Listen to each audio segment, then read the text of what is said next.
Happy weekend, Aspire Leaders. I had the wonderful opportunity to speak with Dan Wolfe this week, the author of Becoming the Change, and he is going to share a very powerful story where he uses the SEL components to make a really difficult decision for his family, to take a step backwards in his professional journey, to take a step forward.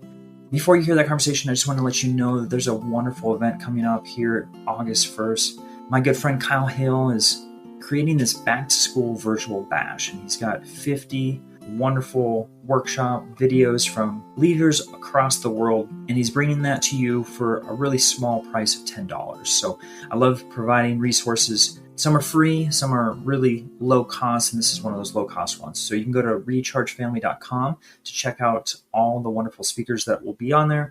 I have the opportunity to also be sharing about restorative practices and trauma-informed care. So if you're interested in that workshop, definitely head over to rechargefamily.com. He's a part of the Teach Better Podcast Network, and Kyle does some phenomenal work, not only on his podcast and with Recharge Family, but he also provides quite a bit of resources to schools around the country. So make sure you check all of those resources out. Super excited for the event on August 1st. Now let's head over to the conversation with Dan Wolfe as we talk about his new book, but then also about how important social emotional learning is for adults and specifically leaders as we navigate through really difficult times. And I think this is a perfect opportunity to really reflect prior to the upcoming school year.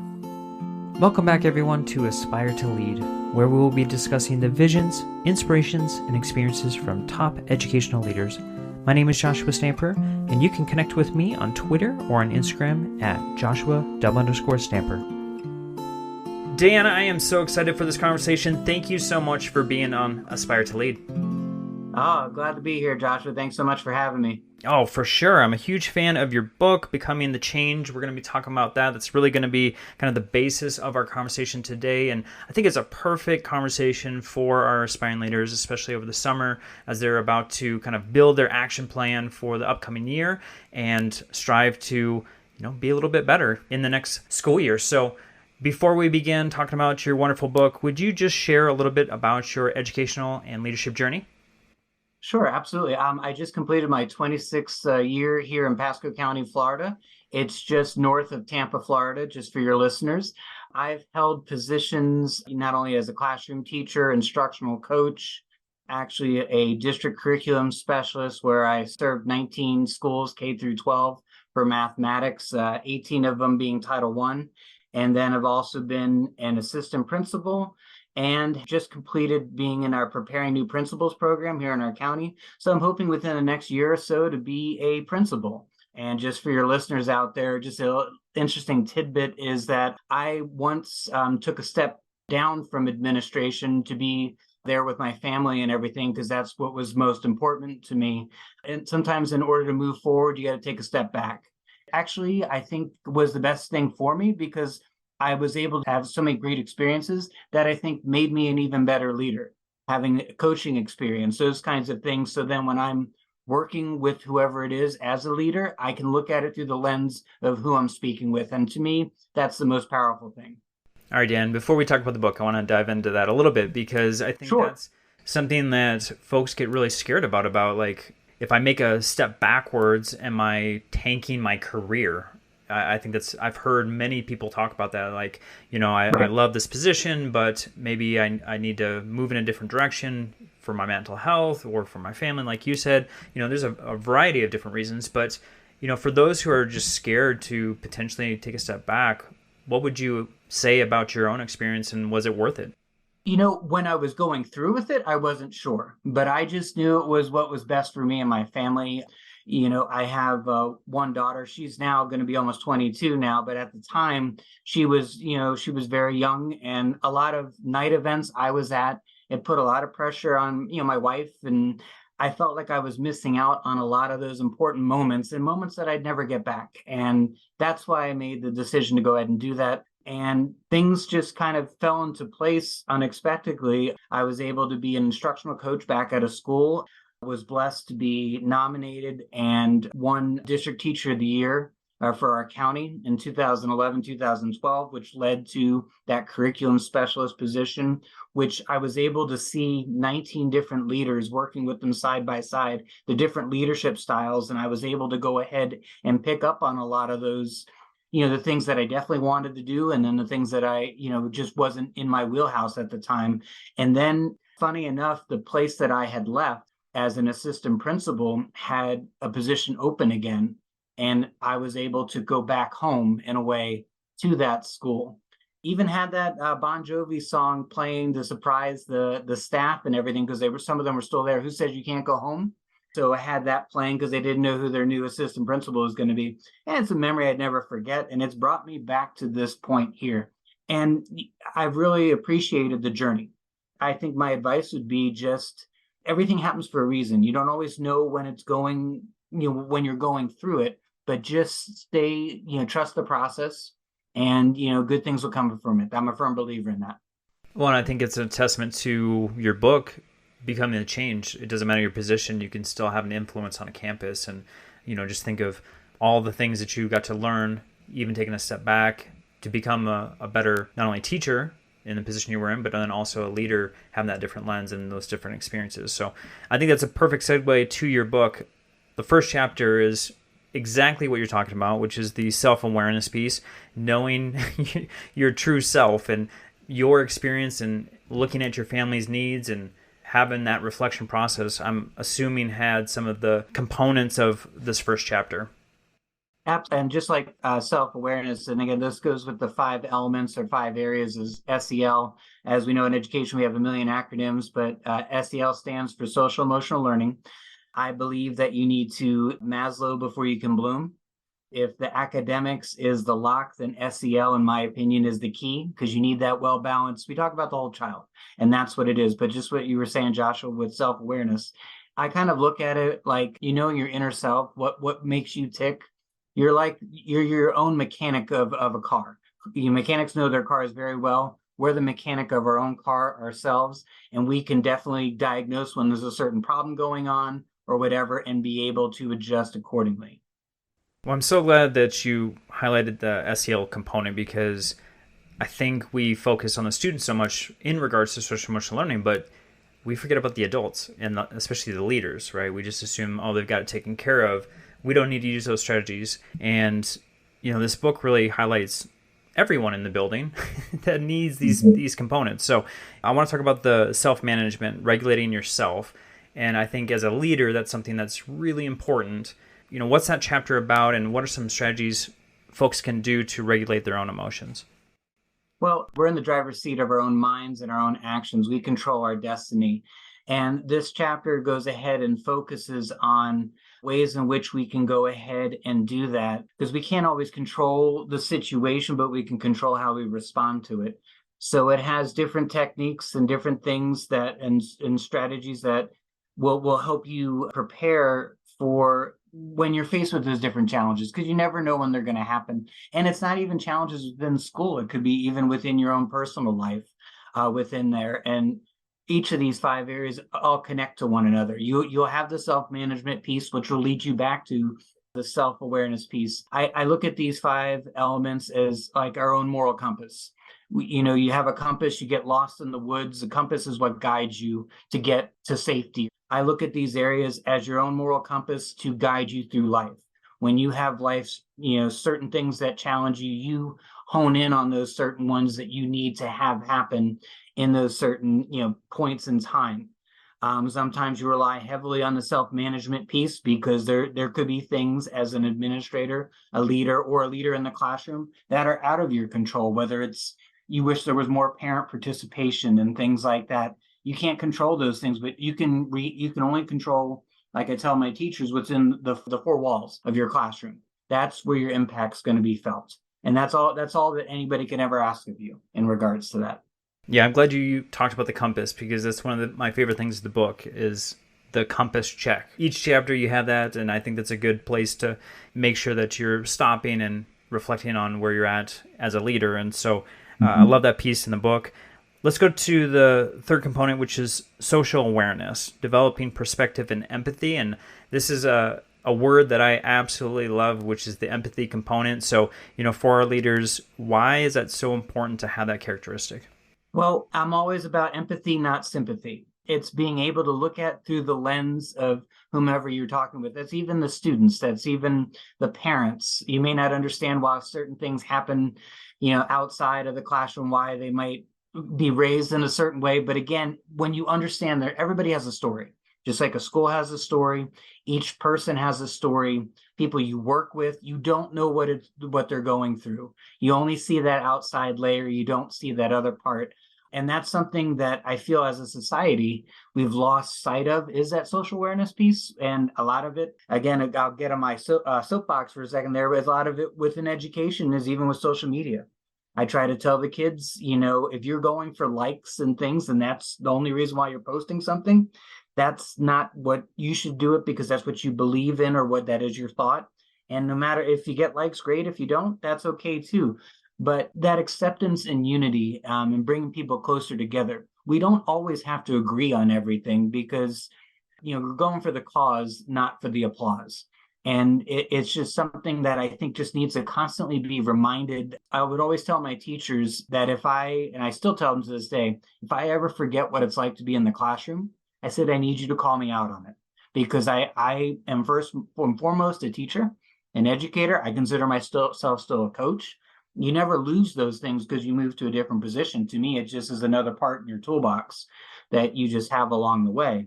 And I just think that's something that's important, is for leaders, is just to never lose their way and forget where they came from. Because I think oftentimes, it's the position is just a position. It's what you do behind it, and your actions is what's going to do everything. That position, anybody's replaceable.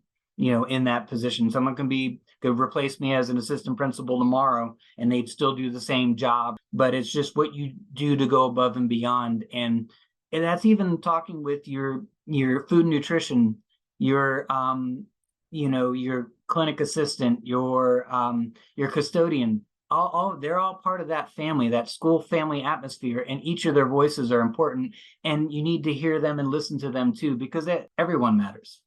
This podcast is a proud member of the Teach Better Podcast Network. Better today, better tomorrow, and the podcast to get you there. You can find out more at teachbetter.com/podcasts. Now let's get back to the episode. All right, I want to talk about the characteristics of a leader again with relationship skills, which is your next chapter here. And I think when a lot of folks get into the position, they don't realize how big of a component that is to be successful in a school and in a district. And that kind of correlates with a lot of other things like communication. But, I really love this chapter because you're talking about making the world a better place, not just your campus. And when you have that focus, it makes the job feel a lot more important and significant every single day, even in the mundane pieces of the job. So I want to talk through that, why are relationship skills so important?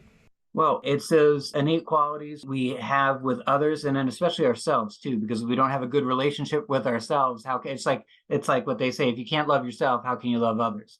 To me, the relationship skills in my philosophy as an administrator is that's the foundation for everything else to be possible. It's that culture piece. You can't buy culture. It has to grow in the ground, in that soil or whatever. And it has to be something that exudes. And when anybody walks onto that campus, they just sense family, they sense love, they know that their child, is in a happy place. Yes, you're going to have your rough days, but that's when you're there for one another. I always have a saying that one of my professors, Dr. Clint Wright, used to tell me, it's a poor frog who doesn't praise its own pond. And I always pride myself in letting people know, and even kids, complimenting them on specifically, not just nice job and that's it, but they're never going to repeat what you want to see again if you don't tell them specifically what it is you appreciate about them, and letting them know that they matter.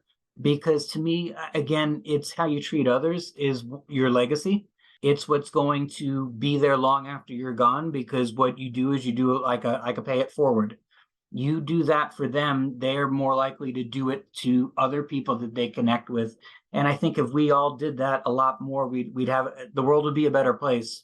And it'd be the kind of place that just being the role models for the kids out there. It's not about being, yes, the academics is important, and getting your degrees and being a 4.0 student and everything, but treating people with kindness too, because kindness is free. And having them do that, I think, just would have a greater impact than 100 on a test would. All right, let's talk about the last chapter, which I absolutely love. It's responsible decision-making, upholding your values, and I think that's incredibly important because, especially as a young leader, I found myself falling in the trap of trying to meet everyone's expectations, and with that, not being myself and not holding on to those values. So I was curious if you've had a similar experience and why it's so important to make sure that you're upholding your values. Well, it's your morals, your values, I believe all that's tied in together. And speaking for myself, to sacrifice those, you would lose oneself, then you would not be your authentic self. It would be like an alter ego, if you will, in regards to it. And people want to, they want to see that vulnerability. We expect the kids to be vulnerable. We need to be vulnerable ourselves too. It's even with our responsible decision making. Because those are all choices. Do we always make the right choices? No. But I think as a leader, if we own up to it and say, this is why we made it, or this is why this decision was made, the staff may not like it or whatever, but at least they appreciate you're authentic, you're being truthful with them, you're not trying to put the wool over their eyes. To me, that's what they're looking for in a leader. They want to know where they stand with them and know what they stand for. And if it goes against your morals or values, it just, that's just something you have to voice, because you would want them to voice it too. So you'd be a hypocrite not to do the same thing for your staff. Man, your book is phenomenal. I'm holding it right here. I love the fact that there's, like an assessment piece. You can reflect in it. You have these tips that keep moving you in the right direction. Of course, we talked about the compass and doing those reflective check-ins. So just phenomenal. Thank you so much for having such a beautiful resource for everyone. And for my aspiring leaders, like I said, this is the time to start getting something in your hands that's going to prepare you for the next school year. I think this is a perfect resource for that. But I also want to talk about some of the other things that you've got, because you've got a blog, you've also got a podcast out there. So yes. What are those for, and how can people tap into those additional resources? Sure, absolutely. I just want to mention one other thing about the book, Joshua, that I just want to let your listeners know, is that also one of the components I wanted to do, I didn't want it to be a book that just you had to read it in a certain order. And I might be dating myself when I say this, but I grew up on books. They were called Choose Your Own Adventure. They were like in the 70s, 80s, and early 90s, where you'd pick a certain section. You had a choice to pick one or the other. You go to one page and something would happen. You go to another, different. After you take the assessment, it's going to give you your strengths and your limitations. I don't really call them weaknesses, because as someone had once said, that the only limitations we have are the ones we put on ourselves. So what you can go ahead and do is, once you finish the assessment, you can start off with your strengths, read that chapter first, and at the end of the chapter, it's going to ask you, okay, which pathway do you want? You could read the same chapter again. You could go ahead and go to a limitation, whatever direction you want to go, because this is your own life. This is your own adventure. You get to choose your pathway. And where you are now, I hope you take the assessment more than just the one time, because there's a lot of quotes and everything throughout the book. Quotes mean different things to us at different points in our lives.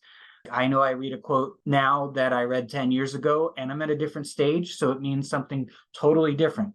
You're going to have the same thing with this book as well, where you can look at it many times, and sometimes you'll be strong in responsible decision-making, and maybe the next time your strength is self-management. And that's just life's journey. But I just wanted to add that tidbit. And then for the blog, the podcast, I've taken a little bit of a break right now this summer, because I've just been working on some other things that I'm writing in the background, of some other ideas that are just popping in my head while I have some time. But before the book came out, I actually started with a blog by the same title, Becoming the Change. It started in December 2019. To date, right now, I have over 800 blog entries right now. And what essentially came from that was, I'm a big fan of quotes, as you'll see throughout the book and everything. So what I would do is I'd take a quote by a famous person and then write about what it meant to me, whether it was dealing with our moral compass or the 5 elements. And then I would go ahead and then ask the reader, what does it mean to you? And that's what I've kind of done for the past few years now. And I turned that into a podcast where I just record myself, very old school. I record myself on my iPhone and everything. And I just record previous blogs that I've written, and I just put it out there because people enjoy different types of content, whether they're driving into work or whatever. They might want to just listen to it, or you can subscribe. It's becomingthechange.com is where you can find the blog and everything. And then the podcast is on Apple Podcasts or Spotify. But it was just something, and that actually helped spawn the book. That really kind of got things kind of going with it, because our county had started writing SEL standards, K-12, and I was a part of that work within the district. And again, like I mentioned a bunch of times on here about quotes, this quote by Michelle Obama was what really got things rolling for me. I have learned that as long as I hold fast to my beliefs and values and follow my own moral compass, then the only expectations I need to live up to are my own. And that, how I thought of was moral compass, the 5 elements, self-awareness at the epicenter, with the other 4 encompassing the other cardinal directions. And then I was off and running on it. And it's just something that I just strongly believe in as a leader. And it's just continued to kind of just prompt other ideas, and more of it just needs to be out there, I think, in the world. For sure. And for my listeners, the resources will be in the show notes, so you can make sure that you go over to becomingthechange.com, get, the 800 different blogs that you've got on there, and of course the podcast too. Just fantastic information. So make sure that you're clicking on that. And then, Dan, I want to ask you a kind of baseline question for the podcast, which is for our aspiring leaders. If there's something they can do tomorrow or next week to enhance their leadership journey, what would you advise them to do? I really do think each of the 5 elements is essential to being that well-balanced leader. And it doesn't even just have to be an assistant principal. It could be a coach. It could be classroom teacher. Everybody is a leader. Joe Sanfilippo has that one book, Lead from Where You Are. I mean, that's exactly the premise of that, is no matter what your position is. But I think the biggest thing is, and I mentioned it earlier, is don't forget where you came from. Don't ever lose yourself in a position. I think that's the one cautionary tale, because I've seen it happen too often, where the position overtakes the person, and that's what drives everything. And you're never going to get everything done. You've got to find that balance. Everybody tells you about that, but you really do. And you just need to have that R&R time, but just don't forget where you came from. Don't forget what it's like to be in the classroom or to be a coach. Listen to those that are talking to around you, because they are the ones that are going on the front lines for the school, for you, and you just have to honor that. And I think, and like I said, because it all comes down to relationships and culture. That to me is the foundational piece for any successful leader, no matter what position you have. If you don't have good relationships with your staff, you don't give them the time of day of, listening to what they're saying. Even if you know that you're like, all right, I'm not really sure, that you hear them out. Sometimes they don't want a response. They just want an ear, and that's why we have 2 ears and 1 mouth for a reason. And I mean, yes, we want to fix everything, but sometimes things are going to take time to fix, and they just need to have their voice heard. And I think if they know that that's going to happen, it doesn't mean it's going to change everything. They may be able to take bits and pieces of and be able to, fix certain components. But I think if they know that you're at least listening and you're being your authentic self, I think that'll go a long way. And they'll remember that and they'll appreciate that. And I think in this day and age with teacher retention or employee retention, that's huge. And that's something that I know I always want to do when I become a principal, is when I have staff that have to eventually leave. And it's not, whether it's, families moving, or I still want to have, I don't think it happens too much, like an exit interview.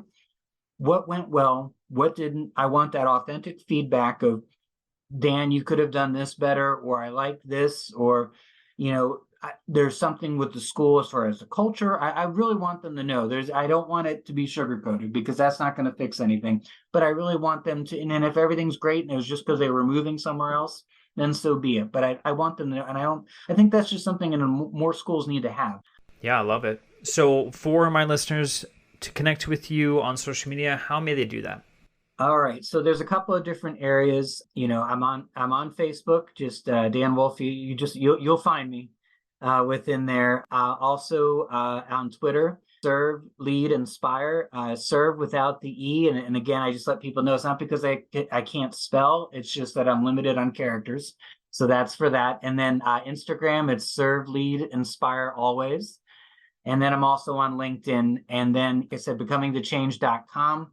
I also have within each of those handles where there's an actual website that'll connect right to different podcast interviews I've been on, the book, the blog, kind of like one-stop shopping in a way. So, and just a little bio about myself too. And those are just the different ways right now.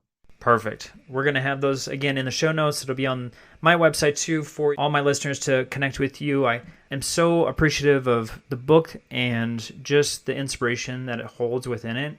It is a wonderful resource, like I've said before. So for my listeners, make sure you're picking that up and connecting with Dan. And I just appreciate you being on the Aspire to Lead podcast. Well, thank you again, Joshua, for having me on here. And thank you, listeners. And as I tell everybody, our greatest wealth is our own mental health, and we have to take care of ourselves before we can take care of others. Thank you so much for your time. I really appreciate it.